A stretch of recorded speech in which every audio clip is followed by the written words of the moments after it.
Hello students, welcome to the channel Genius Grid. Today we will start a important chapter of chemistry that name is atom. तो atom आपकी chemistry का बहुत important chapter है और ये वो chapter है जिसको कहते हैं फाउंडेशन ऑफ केमिस्ट्री। अगर आपको केमिस्ट्री अच्छी लगती है या नहीं भी अच्छी लगती बट आपको करनी तो पड़ेगी 12th तक, तो आपको थोड़ा बहुत अभी अगर केमिस्ट्री में इंटरेस्ट लेना है और मार्क्स सिक्योर करना है तो आपको ये एटम का चैप्टर बहुत अच्छे से समझना है। और अगर आपको एक बार ये चैप्टर समझ आ गया, ये मुश्किल नहीं होता बट हाँ भाई इनिशियली आपको लगता है, बट एक बार आपको समझ आ गया तो मैं आपको गारंटी देती हूँ कि हाँ आपकी केमिस्ट्री कहीं पे भी नहीं जाएगी। So let's start with the chapter atoms. तो इस चैप्टर को हम थोड़े थोड़े फ्रैगमेंट्स में करेंगे क्योंकि थोड़ा चैप्टर मतलब आपको समझने में टाइम लगेगा, तो मैं छोटा छोटा ही कराऊंगी ताकि आप उसको समझ सकें और उसको याद कर सकें। So let's start with the history of atom के एटम बना कैसे, मतलब एटम की खोज कैसे हुई, एटम का स्ट्रक्चर कैसे पता चला, एटम के अंदर क्या है क्या नहीं है। तो इसके पीछे बहुत सारे लोगों ने रिसर्च की, तो हम उनका सबका काम पढ़ते हैं कैसे कैसे उन्होंने हार्ड वर्क किया। और सोचिए उस टाइम में इन्होंने एटम का स्ट्रक्चर बताया जो अगर हम आज भी सोचें तो हम समझ नहीं सकते कि हाँ जी हम एटम के अंदर भी देख सकते हैं कि एटम का स्ट्रक्चर क्या है, एटम के अंदर क्या सब एटॉमिक पार्टिकल्स हैं। But before starting that, do subscribe to my channel Genius Grids, share it with your friends and also press the bell icon so that you will get the notification of upcoming videos and upcoming chapters. So let's start with the history of atom. The brilliant minds that are behind the model. तो जो atom का model दिया गया कि atom क्या है, atom के अंदर क्या क्या सब एटॉमिक पार्टिकल्स हैं, कहाँ कहाँ वो अरेंज हैं, तो उसके पीछे बहुत सारे लोगों ने बहुत ज़्यादा मेहनत की और उसका स्ट्रक्चर काफ़ी डिटेल में मतलब आप कहोगे उसको डिस्कवर करने की कोशिश की।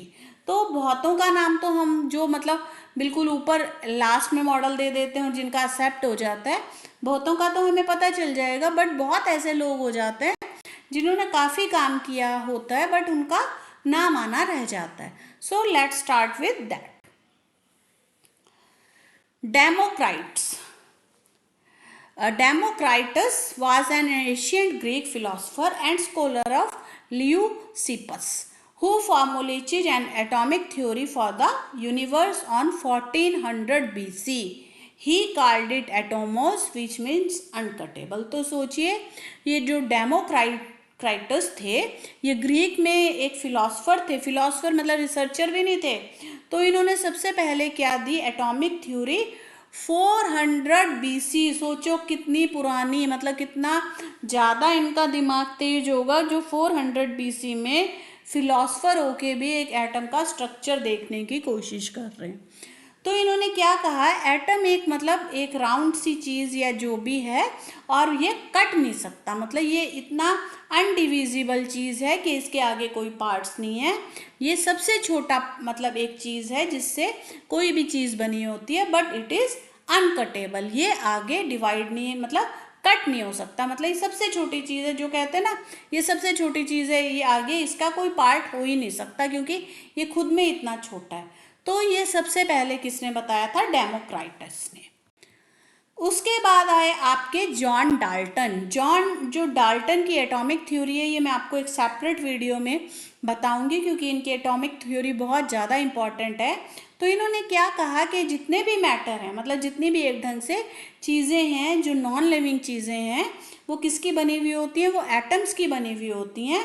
और इन्होंने भी डेमोक्रेटाइज की ये वाली चीज़ को सपोर्ट किया कि ये इनविजिबल एंड इनडिस्ट्रक्टिबल है कि भाई इसको तोड़ नहीं सकते, ये आगे अनकटेबल है, ये आगे पार्ट्स में नहीं कट सकता क्योंकि ये सबसे छोटा मतलब इतना छोटा है कि आपको नेकेड आई से दिखता भी नहीं है। और जितने भी कोई भी एलिमेंट ले लो, एलिमेंट इन द सेंस कोई भी चीज़, जैसे गोल्ड ले लिया आपने या सिल्वर ले लिया आपने, ब्रॉन्ज ले लिया आपने, कॉपर ले लिया, कोई भी चीज़ कोई भी एलिमेंट, तो जो एक एलिमेंट है जैसे गोल्ड है, गोल्ड के अंदर सारे एटम्स एक टाइप के, एक साइज के और एक जैसी प्रॉपर्टीज़ के होंगे। मतलब जो गोल्ड को बना रही है चीज़ वो बहुत सारे एटम्स हैं और वो एटम्स सारे एक जैसे होंगे और उनकी एक जैसी प्रॉपर्टी होगी। तो ये जॉन डाल्टन ने बहुत पहले ये थ्योरी दी थी। फिर इन्होंने अपने एक और साइंटिस्ट आए जिनका नाम था जे थॉम्सन। इन्होंने बहुत ज़्यादा मतलब रिसर्च की और इन्होंने उस रिसर्च के लिए ही जो आज मतलब इनको उस समय नोबेल प्राइज से मतलब सम्मानित किया गया। J Thomson was a Nobel prize winning physicist whose research in cathode rays led to discovery of electron। तो जो जे थॉम्सन थे इनको नोबेल प्राइज क्यों दिया गया? क्योंकि इन्होंने सबसे बड़ी चीज़ केमिस्ट्री की, फाउंडेशन ऑफ केमिस्ट्री जिसको कह सकते हो आप एक ढंग से, इलेक्ट्रॉन। जो इलेक्ट्रॉन के बिना तो केमिस्ट्री कुछ है ही नहीं। तो इन्होंने एक कैथोड रे एक्सपेरिमेंट किया था जिससे इनको पता चला कि एटम के अंदर भी एक चीज़ सब एटॉमिक पार्टिकल मतलब एक छोटा सा एक और पार्टिकल है जिसके ऊपर नेगेटिव चार्ज है एंड इसको इन्होंने कहा electron. To a large extent, it was Thomson who made atomic physics a modern science. The studies of nuclear organization that continue even today to this day and the further identification of elementary particles are followed. His most outstanding accomplishment, his discovery of electron in 1897. तो कहते हैं जो modern science है, जो भी आज science है, जो भी चीज़ें हैं वो उनका जो बेस है वो किसने दिया? जे थॉम्सन ने।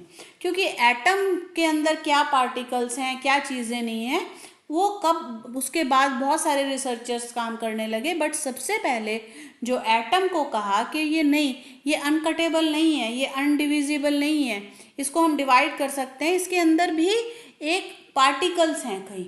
तो उसमें से एक जो पार्टिकल है जिसके ऊपर नेगेटिव चार्ज है, जे थॉम्सन ने 1897 में सबसे पहले बताया कि एटम के अंदर भी छोटे छोटे सब एटॉमिक पार्टिकल्स हैं और उसमें से एक पार्टिकल क्या है? That is known as electron. अब एक गोल्डस्टीन भी थे। गोल्डस्टीन ने एक कैनाल रेस का एक्सपेरिमेंट किया था। कैनाल रेस के डिटेल में एक्सपेरिमेंट में जाने की आपको ज़रूरत नहीं है, बस इनका क्या मतलब आपको याद करने की आपके सिलेबस में ज़रूरत है। जो गोल्डस्टीन थे इन्होंने इलेक्ट्रॉन से अपोजिट एक और सब एटॉमिक पार्टिकल एटम में खोज लिया और उस पार्टिकल को इन्होंने नाम दिया प्रोटॉन। उन्होंने कहा कि जैसे इलेक्ट्रॉन एक नेगेटिवली चार्ज सब एटॉमिक पार्टिकल है, मतलब एटम के अंदर मिलने वाला छोटा सा पार्टिकल है, एक और पार्टिकल एटम के अंदर मौजूद है एंड उसका क्या नाम है? उसका नाम है प्रोटॉन और उस पर एक पॉजिटिव चार्ज है।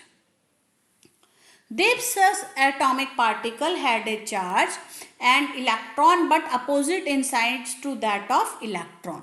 तो इसने कहा इनका जो चार्ज है, जो गोल्डस्टीन ने सब एटॉमिक पार्टिकल ढूंढा था, जैसे कि मैंने पहले बताया कि इसका जो चार्ज है वो इलेक्ट्रॉन से बिल्कुल अपोजिट है और सेम है।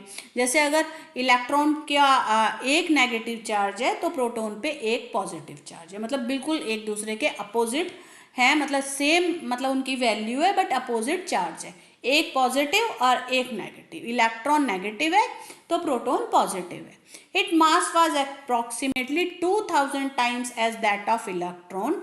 It was given the name of proton. In general electron is represented by E and proton as P. The mass of proton is taken as 1 unit and its charge is taken as +1. The mass of electron is considered to be negligible and its charge is -1। तो क्या है इसका abstract इस पूरी slide का? उन्होंने कहा जो प्रोटॉन है उसका चार्ज क्या है? +1 और उसको हम P से लिखते हैं, और इलेक्ट्रॉन का चार्ज क्या है? -1 और उसको हम E से लिखते हैं। अब जो मास के बारे में, मतलब उसका मास है इलेक्ट्रॉन, तो बिल्कुल आप मान लीजिए नेग्लिजिबल है, वो तो बिल्कुल एक ढंग से हवा में उड़ने वाला नहीं होता, कहते हैं जिसके अंदर तो वेट ही नहीं है, वो जीरो। तो लेकिन जो प्रोटॉन का है वो बहुत भारी है इलेक्ट्रॉन के कंपैरेटिवली। 2000 टाइम्स जैसा इलेक्ट्रॉन का वेट है तो उससे 2000 टाइम ज़्यादा वेट प्रोटॉन का है। तो प्रोटॉन क्या है? जिस पे पॉजिटिव चार्ज है उसका मास भी है। इलेक्ट्रॉन क्या है? इलेक्ट्रॉन पे नेगेटिव चार्ज है और उसका कोई मास नहीं है। तो उसको क्या कहा गया कि अब हमने क्या इसको कंसीडर किया कि मास ऑफ प्रोटॉन को हम क्या तब से काउंट करने लगे, 1 यूनिट, और उसका चार्ज भी 1 + 1 उसका चार्ज है और उसका मास है 1, और इलेक्ट्रॉन का चार्ज क्या है -1, बट क्योंकि ये बिल्कुल ही इसका कोई मास नहीं है तो इसका मास हम तब क्या काउंट करने लगे, 0. It seemed that atom was composed of protons and electrons mutually balancing their charges. It also appeared that protons were in interior of atom, for whereas electron could be easily removed off but not protons. तो अब इससे क्या पता चला, अब हमें पता चला भाई एटम तो कोई ऐसा नहीं है कि इसके अंदर कुछ है ही नहीं, इसके अंदर तो पार्टिकल्स हैं, एक ने दिया भाई इलेक्ट्रॉन, एक ने दिया प्रोटॉन. तो ये भी पता चल गया जो इलेक्ट्रॉन और प्रोटॉन का चार्ज है वो बिल्कुल अपोजिट है, और ये पता चला कि प्रोटॉन है वो कहीं बीच में है जिनको हम इजीली निकाल नहीं सकते, बट जो इलेक्ट्रॉन्स हैं वो बाहर हैं जिनको हम बाहर निकाल सकते हैं. तो यहाँ तक आपको एटम का एक स्ट्रक्चर दिया गया जो एक रफ स्ट्रक्चर था कि एटम भी ऐसा नहीं है कि हाँ जी बिल्कुल ऐसा है उसके अंदर कुछ है ही नहीं. एटम भी एक ऐसी चीज़ है जिसके अंदर और छोटे छोटे पार्टिकल्स हैं, इलेक्ट्रॉन है, प्रोटॉन है, जिनका चार्ज एक दूसरे के अपोजिट है. प्रोटॉन का एक मास है बट इलेक्ट्रॉन का कोई मास नहीं है. अब उसके बाद एक जेम्स चैडविक नाम के भी साइंटिस्ट आए. इन्होंने कहा भाई तुमने तो इलेक्ट्रॉन और प्रोटॉन बता दिया बट मुझे फिर कुछ और लग रहा है मतलब एटम के अंदर, और इन्होंने जो खोज की इनको भी एक नोबेल प्राइज़ मिला. क्यों? क्योंकि इन्होंने थर्ड पार्टिकल जो इलेक्ट्रॉन मतलब एटम में होता है और उसका क्या नाम होता है, that is known as by the name of neutron. That discovery provided a new tool for including atomic disintegration, since neutron being electrically uncharged could penetrate undeflected into atomic nucleus and led to a new model of atomic nucleus being composed of proton and neutron. तो कहने लगे अभी तक तो हम यही मान रहे थे कि हाँ जी एटम क्या है, एटम के अंदर इलेक्ट्रॉन है और प्रोटॉन है और ये हमारा एटम है. बट जब चैडविक जी आए इन्होंने एक और खोज कर दी कि नहीं भाई एक और पार्टिकल सब एटॉमिक पार्टिकल है भाई एटम के अंदर, और उसका क्या है, उस पर क्या भाई, उस पर कहते हैं कोई चार्ज ही नहीं है, ना वो पॉजिटिव है ना वो नेगेटिव है, वो न्यूट्रल है. वो कहता है ना मैं इलेक्ट्रॉन तेरा भाई हूँ ना मैं प्रोटॉन तेरा भाई हूँ, मैं तो न्यूट्रल हूँ, मैं अपना अलग हूँ, ना मैं पॉजिटिव ना मैं नेगेटिव. तो इस वाले पार्टिकल जिसकी खोज किन्होंने की, जेम्स चैडविक ने, इसको हमने क्या नाम दिया, न्यूट्रॉन. न्यूट्रॉन क्या है, न्यूट्रल, एन से आप कर सकते हैं न्यूट्रल. तो एक और सब एटॉमिक पार्टिकल की खोज हुई एटम के अंदर, that is by the name of neutron. तो 3 टाइप के सब एटॉमिक पार्टिकल्स डिस्कवर हो गए हमारे एटम में, इलेक्ट्रॉन, प्रोटॉन एंड न्यूट्रॉन. ये था आपका एटम का स्ट्रक्चर जो हमें अभी तक पता चला. इसमें डिफरेंट साइंटिस्ट ने काम किया, डेमोक्राइटिस, फिर डाल्टन, फिर थॉमसन, फिर आपका गोल्डस्टीन, फिर आपके चैडविक, जिन्होंने क्या बताया कि एटम एक चीज़ है जिसके अंदर 3 टाइप के सब एटॉमिक पार्टिकल्स हैं, इलेक्ट्रॉन, प्रोटॉन एंड न्यूट्रॉन. तो ये वाला जो हमारा टॉपिक है अब हम यहाँ तक ही ख़त्म करते हैं. तो आप इसको इनके साइंटिस्ट, क्योंकि मैं तो आपको बता रही हूँ साइंटिस्ट के नाम तो आपको याद करने पड़ेंगे ना, तो आप इस पे टाइम लगाइए, क्योंकि इलेक्ट्रॉन, प्रोटॉन और न्यूट्रॉन का ज़्यादातर पूछ लेते हैं कि किसने इनकी डिस्कवरी की और कौन कौन नोबेल प्राइज़ से सम्मानित हुआ. तो आप ये करिए, इसका नेक्स्ट पार्ट में आपको जल्दी ही दूंगी. Till then goodbye, thank you very much. Do subscribe to my channel Genius Grid and share it with friends. Thank you very much.